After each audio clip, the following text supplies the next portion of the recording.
Hello everyone. இந்த corner ஸ்பேஸை எப்படி ஒரு அழகான ஜென் கார்னராக மாற்றலான்றதை பார்க்கலாம். இந்த ட்ரீ நான் ஒரு 2 இயர்ஸ்க்கு முன்னாடி அக்ரலிக் கலர்ஸ் யூஸ் பண்ணி பெயிண்ட் பண்ணேன். எந்த ஒரு ஃபேடுமே ஆகலை, நல்லா இருக்குது. இந்த ட்ரீ எப்படி வரைஞ்சேன்றது தெரிஞ்சுக்கணுன்னா இதே சிமிலர் கைண்ட் ஆஃப் ட்ரீ வந்து கீழே டிஸ்கிரிப்ஷன் பாக்ஸில் லிங்க் கொடுத்துருக்கேன், அதை செக் பண்ணி பாருங்கள். அதுக்கப்புறம் இந்த ப்ராஜெக்ட்டுக்கு தேவையான லேண்டன்ஸ் எல்லாத்தையும் நான் கலெக்ட் பண்ணிக்கிறேன். என்னோடய திவாலி டெக்கர் பாக்ஸ்லேருந்து இதை எடுத்துக்கிறேன். இந்த லேண்டன் வந்து ஒயிட்டாக இருக்குது. ஸோ நான் இதை கோல்டு ஸ்ப்ரே பெயிண்ட் வச்சு ஸ்ப்ரே பெயிண்ட் பண்ணி காய வச்சுக்கலான்னு இருக்கேன்.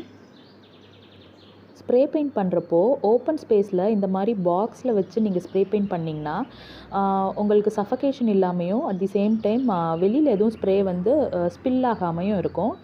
இது ஒரு பெட்டர் ஐடியா. நான் இங்கே 35 number gold spray paint use பண்ணுறேன். இன்ஸ்ட்ரக்ஷன் படி நல்லா ஷேக் பண்ணிவிட்டு நீங்கள் ஸ்ப்ரே பண்ண ஆரம்பிக்கலாம். ஸ்ப்ரே பண்ணுறப்போ மாஸ்க் போட்டுட்டா பெட்டராக இருக்கும். ஸ்ப்ரே பண்ணி நல்லா 2 to 3 hours ட்ரை ஆனதுக்கப்புறம் இப்படி தான் இருக்குது நம்மளோட லேண்டன்ஸ். இதை நம்ம 2 சைடும் ஹேங் பண்ண போகிறோம். ஹேங் பண்ணுறதுக்காக நான் இங்கே ட்வைன் எடுத்திருக்கேன். இந்த ட்வைன் நல்லா ஸ்ட்ராங்காக இருக்கும், அட் தி சேம் டைம் வெளியில் தெரியாது. ஸோ நான் அதை இந்த மாதிரி ஹேங் பண்ணியிருக்கேன். இந்த ட்வைனை சுற்றி நான் ஆர்டிஃபிஷியல் கிளைம்பர் லீவ்ஸை வச்சு சுற்றி விடலான்ற ஐடியாவில் இருக்கேன். இந்த கிளைம்பர் லீவ்ஸ்லாம் வந்து ஒரு ஸ்ட்ரிங் வந்து ஜஸ்ட் ஒரு 40 rupees அந்த மாதிரி நான் லோக்கல் ஷாப்பில் வாங்கினேன். அப்படியே நம்ம அந்த ஸ்ட்ரிங்கில் இதை நல்லா ட்விஸ்ட் பண்ணி விட்டுறலாம். ட்ரீ ஃபுல்லும் நான் ஸ்ட்ரிங் லைட்ஸால் கவர் பண்ணலாம் அப்படின்னு இருக்கேன். ஸோ இதை ஸ்டிக் பண்ணுறதுக்காக ஃபேபர் கேஸ்டல்லேருந்து டாக்கிட் க்ளூ எடுத்திருக்கேன். இது நல்லா சூயிங் கம் மாதிரி இருக்கும். இது சின்ன சின்ன பால்ஸாக எடுத்து நம்ம அங்கங்கே ஸ்டிக் பண்ணிக்கலாம். இது ஒரு 90 பீசஸ் வரும், பட் நல்ல யூஸ்ஃபுல்லான ஒரு ப்ராடக்ட். சின்ன சின்னதாக ரோல் பண்ணி நம்மளோட ஸ்ட்ரிங் லைட்ஸில் அங்கங்கே வச்சு அப்படியே ஸ்ட்ரிங் லைட்ஸை ஃபிக்ஸ் பண்ணிடலாம். இந்த பேட்ரி ஆப்ரேட்டட் ஸ்ட்ரிங் லைட்டை நான் புத்தாவோட ஹெட் போர்ஷனுக்கு பின்னாடி ஸ்டிக் பண்ணிட போகிறேன். ஸோ தட் நம்ம வெளியிலேருந்து பார்க்குறப்போ விசிபிளாக இருக்காது. இதை ஸ்டிக் பண்ணுறதுக்கும் சேம் அந்த டாக்கிட் க்ளூ தான் யூஸ் பண்ணியிருக்கேன். இந்த மாதிரி ஃபிக்ஸ் பண்ணிட்டேன். அதுக்கப்புறம் இந்த மாதிரி இந்த பிரான்ச்சஸ்ல எல்லாம் நம்மளோட ஸ்ட்ரிங் லைட் போகுது. லேண்டனை லைட் அப் பண்ணுறதுக்கு இந்த மாதிரி LED tea light candles use பண்ணியிருக்கேன். கர்டன்ஸ் பக்கத்தில் இருக்கிறதுனால இந்த மாதிரி எல்இடி கேண்டில்ஸ் யூஸ் பண்ணால் நல்லது. நம்மளோட ஃபினிஷ்டு லுக் இப்படி தான் இருக்குது.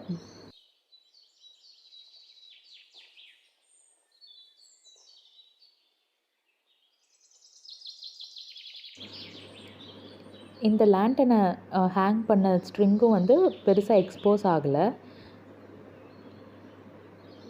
நமக்கு அப்படியே நேச்சுரலாக ஒரு லீஃப் ஸ்ட்ரிங்கில் ஹேங் ஆகிற மாதிரியே இருக்குது. இதுதான் அந்த battery unit. Just on and half பண்ணிக்கலாம்.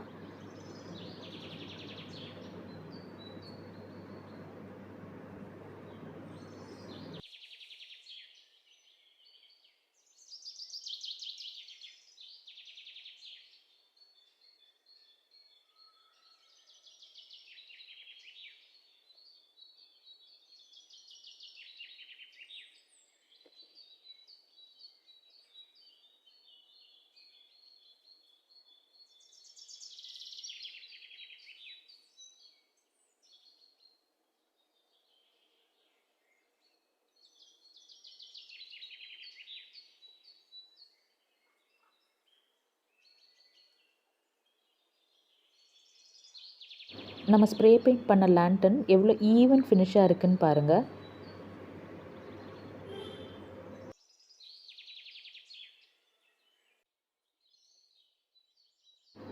இந்த ஜென் கார்னர் மார்னிங் டைமை விட நைட் டைமில் ரொம்ப ப்ளசண்ட்டாக இருந்தது அந்த லைட் எஃபெக்ட்ஸோட.